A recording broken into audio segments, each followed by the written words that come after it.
အခုကဒီပြက်ကလေးလုပ်တဲ့ဒုတိယပိုင်းလေးပေါ့နော်ဒါလေးဆိုကျမတို့ကဇန်နဝါရီလအတွက်ပေါ့နော်ဒီမှာလေးဆိုပြက်ကလေးလေးတစ်ခုရပြီအဲ့တော့ကျမအရင်တစ်ချက်လောက်တိုက်ကြည့်လိုက်ဦးမယ်ကျမတို့ဇန်နဝါရီပေါ့နော်ကျမဒီဇင်ဘာ sorry ဇန်နဝါရီ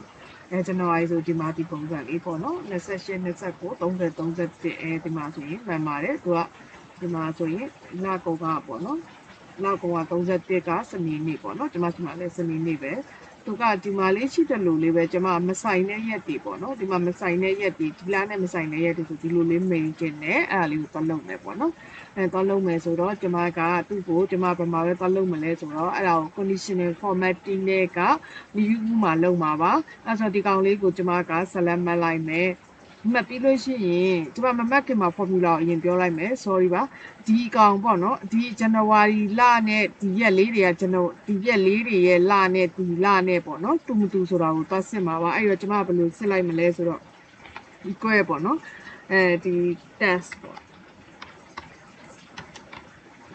test အပြင် value format test ပေါ့နော် format test ဆိုပြီးတော့မှ format test ကကြတော့ m လေးလုံးပေါ့အပေါ်မှာ m လေးလုံးဆိုတော့ m လေးလုံးနဲ့ညီတယ်လားလို့မေးလိုက်မှာဘက်ကောင်နဲ့လဲဆိုတာဒီကောင်ကိုတော့ကိန်းတွေခါမယ်ဒီရှေ့ကကောင်ကတော့ကျွန်မတစ်ခုပြီးတစ်ခုရွှေ့သွားမှာဖြစ်တဲ့အတွက် f5 ကိုတော့ကိန်းရှင်ထားမယ်ဒီကောင်ကိုတော့ကိန်းတွေထားမယ်ပေါ့နော်အဲ့လိုလေးစစ်လိုက်sorry ဆို2ဒါဆိုရင်ညီတယ်ပေါ့သူကညီတယ်ဆိုရင်မညီဘူးလားလို့ကျွန်မမေးထားတာအဲ့ဆိုမညီဘူးဆိုရင်ကျွန်မကဒီမှာအယောင်လေးတွေကိုဖြော့လိုက်မယ်လို့ပြောမှာနော်ဒီနှစ်ခုမညီဘူးဆိုရင်ဒီကောင်တွေကိုအယောင်ဖြော့ပေးပါလို့ပြောမှာပါအဲ့ဆိုကျွန်မဒီမှာလေးကို select မလိုက်မယ် conditional formatting နဲ့က new တဲ့ကိုသွားမယ်အဲ့ပြီးရင်နော် UA formula ဆိုတာလေးကိုရွေးမယ်အဲ့ဒါပြီးရင်ဒီနေရာမှာပေါ့နော်ဒီကောင်လေးကိုယူလိုက်မယ်ဒီကောင်ကိုကိန်းရှင်ဒီကောင်ကို test formula နဲ့ပေါ့နော်ယူလိုက်မယ်ဒီ st test ဆိုပြီးတော့မှဒီကောင်ယူလိုက်မယ်ဒီကောင်ကိုကိန်းရှင်ထားမယ်ရွှေ့သွားမှဖြစ်တဲ့အတွက်ကိန်းရှင်ထားမယ်အဲ့ဒါကြီးသူ့ရဲ့မှန်ပေါ့နော်လလေးလုံးနဲ့ယူမယ်မှန်ဒီမှန်ကိုကျွန်တော်တို့ဖွင့်ပေးလိုက်မယ်ဒါဆို tab function ပြီးပြီမညီဘူးဘာနဲ့မညီဘူးလဲဆိုဒီကောင်နဲ့မညီဘူးဆိုရင်ဘာလုပ်မလဲဆိုတော့ကျွန်တော်ကဒီနေရာမှာပေါ့နော် font color လေးကိုပဲအယောင်မိန်လေးလုပ်လိုက်မယ်ဘယ်လောက်မိန်လိုက်မလဲဆိုတော့ဘယ်လောက်လေးမိန်လိုက်မယ်ပေါ့နော်ပြီး okay လို့ပေးလိုက်မယ်ဒီမှာဆိုရင်ဒီပါလေးတွေမိန်သွားပြီပေါ့နော်အယောင်လေးတွေကသူနဲ့မဆိုင်နဲ့လာဆိုတော့ဒီမှာအယောင်လေးတွေမိန်သွားပြီကျမနောက်တစ်ခုကကြတော့ကျမ Saturday Sunday လေးတွေကို Saturday Sunday လေးတွေဆိုကျမဒီကဏ္ဍလေးကိုအနီရောင်ဖြစ်ချင်တယ်ပေါ့နော်အဲ့ဒီအနီရောင်ဖြစ်ချင်တာလေးကိုသွားရေးမယ်အဲ့လိုရေးမယ်ဆိုရင်ကျမဘယ်လိုရေးမလဲဆိုတော့ဒီပေါ့နော်ဒီကောင်ဒီ F5 ကနေစမယ်ဆိုရင်ကျမတို့ရဲ့ F5 ဒီ Saturday sorry ဒီ F4 ကနေပေါ့နော်ဒီ F4 ဒီ Saturdays သို့မဟုတ် Sunday ဖြစ်ခဲ့မယ်ဆိုလို့ရှိရင်ကျမကဒီကောင်လေးတွေကိုအနီရောင်ချင်မယ်လို့ပြောမှာပါဟုတ်ပြီအဲ့ဒါဆိုတော့ကျမကဒီကောင်လေးကို select မှတ်လိုက်မယ် select မှတ်ပြီး conditional formatting နဲ့ဝယ်သွားမယ် new ကိုရွေးမယ် UA formula ကိုသွားမယ်အဲ့ဒါပြီးလို့ရှိရင်ဒီမှာ F4 ကိုကျမကဒီမှာဆိုရင်ကျမက column လိုက်ချေချင်တာဖြစ်တဲ့အတွက် row ကိုကိန်းတွေခတ်ခဲ့မယ်ပေါ့နော် F4 ဒီအိမ်မှာဆိုရင် or လေးနဲ့သွားမယ်ကျမသို့မဟုတ်ပါတဲ့အတွက် or လေးနဲ့သွားမယ် F4 နော် or F4 အဲ့ဒါပြီးတော့ column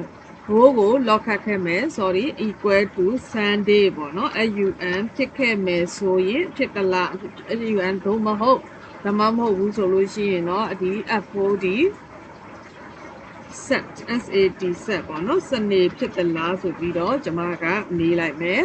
မေးပြီးရင်အဲ့လိုပြီးခွင်းလေးပိတ်လိုက်မယ်ပေါ့နော်အဲ့ဒါပြီးအဲ့စနေဖြစ်တယ်ဆိုဘာလို့မှလဲဆိုတော့ကျမကဒီမှာအယောင်လေးတွေကိုသူ့ရဲ့ခဏန်းရောင်လေးကိုအနီရောင်လေးခြယ်လိုက်မယ် okay လို့ပေးမယ် okay လို့ပေးလိုက်မယ်ဒီမှာဆိုရင်အနီရောင်လေးတွေခြယ်သွားပြီပေါ့နော်ဒီနေရာမှာကျမကဒီမှာဆိုလို့ရှိရင်ကျမကဒီမှာဆိုလို့ရှိရင်ဒီကျမလိုချင်တဲ့ formula နှစ်ခုဖြစ်သွားပြီပေါ့နော် function က formula နှစ်ခုဖြစ်သွားတဲ့အခါကျတော့ကျမဒီမှာလာပြီးတော့ထိုက်နေပြီဆိုတော့သူကဘယ်လိုမျိုးလဲဆိုတော့ဒီမှာကိုမိန်လဲမိန်ကျင်တယ်သူလားမဟုတ်ရင်မိန်ကျင်တာရဲ့သမင်းကနေဖြစ်ရင်အယောင်ချင်ပါရဲ့ဖြစ်ချင်တော့ကျမတို့ကဘယ်ဟာကိုယူချင်တယ်လဲကျမကလိုချင်တဲ့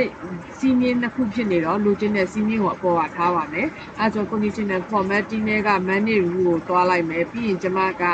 ဒီကောင်လေးကိုပဲအပေါ်ဆုံးမှာထားခြင်းနဲ့ဆိုတော့ဒီကောင်လေးကိုဆက်လက်မှတ်ပြီးတော့အပေါ်နှိပ်လိုက်မယ်ဒါဆိုအပေါ်ဖြစ်သွားပြီနော်အပေါ်ရောက်သွား apply okay ဒါဆိုရင်သူကစနေတနင်္ဂနွေဦးစားမပေးတော့ပဲနဲ့ကျမရဲ့ဒီလမတူတဲ့ဟာကိုပေါ့နော်လမတူရင်အယောင်မိန်းမကိုဦးစားပေးပြီးသွားပြီဖြစ်ပါတယ်ဒါလေးကစနေတနင်္ဂနွေကိုအယောင်ချဲပြီးသွားပြီနောက်ထပ်ပြီးတဲ့ခါကျတော့ကျမကဘယ်လိုလုပ်ချင်သေးရလဲဆိုတော့ဒီကောင်လေးကိုကျမကဒီ holiday လေးတွေထည့်ချင်နေတယ်နော်ဒီ holiday တွေကိုကျမကဒီမှာအယောင်လာချဲချင်နေတယ်အဲ့ holiday ရက်တွေလေးကိုအယောင်လေးနဲ့ပြကျင်တာဖြစ်တဲ့အတွက်ကျမကဒီကောင်လေးကိုဆက်လက်မှတ်လိုက်မယ်ဆက်လက်မှတ်ပြီးတော့ဒီနေရာမှာကျတော့ကျမသုံးမဲ့ function က count is ဆိုတဲ့ function ကိုသုံးပါပါcount is ကိုဘယ်လိုသုံးပါလဲဆိုတော့ကျမကဒီမှာဆိုလို့ရှိရင်ကျမရဲ့ holiday ပေါ့နော် holiday လေးကိုကျမစိတ်ရင်းလုပ်ထားတယ်အဲ့ဒီ holiday တွေကို holiday ကိုပေါ့နော်ဒီကကောင်နဲ့ကောက်လိုက်ပါပါအဲ့ holiday တွေဒီမှာပါမပါလာကောက်လိုက်မှာကောက်လိုက်လို့ပါတယ်ဆိုလို့ရှိရင်ကျမကအယောင်ချင်ပါပါအဲ့ကကျမက equal ဒီမှာဆိုရင်ကျမရေးပြပါမယ် count is ကကျတော့ range အရင်လာမယ် range ကဒီမှာပေါ့နော်ဒီ range ကြီးရဲ့ကနေဆိုဒီကောင်ကိုကျမကဂိမ်းတွေခတ်ခဲ့မယ် range ထဲမှာကျမရဲ့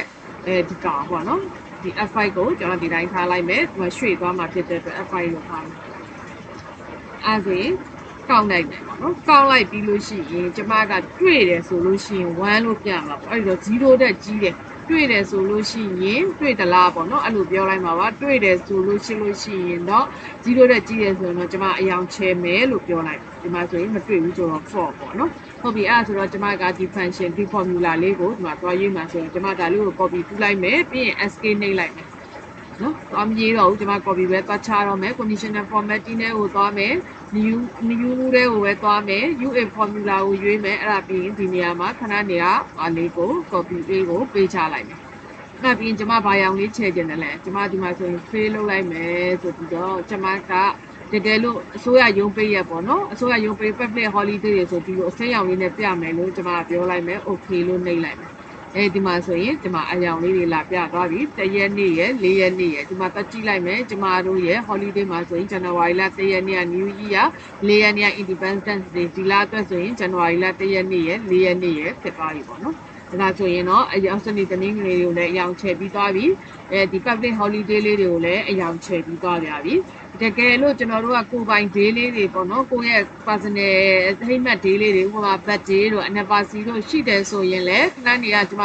စီးလေးတစ်ခုလုပ်ထားပါခဏနေရလိုပဲပေါ့နော်ဒီ holiday လိုပဲtable လေးနဲ့ဇာတ်လေးတစ်ခုဆွဲထားပြီးခဏနေရ holiday ထည့်တဲ့ပုံစံအတိုင်းလေးပဲထည့်လိုက်တယ်ဆိုရင်ရပါပြီဒါဆိုရင်တော့ဒါလေးကတလစာလေးပေါ့နော်တလစာလေးရသွားပြီဖြစ်ပါတယ်နောက်လာတွေပြတဲ့ဟာကိုနောက်ဗီဒီယိုမှာ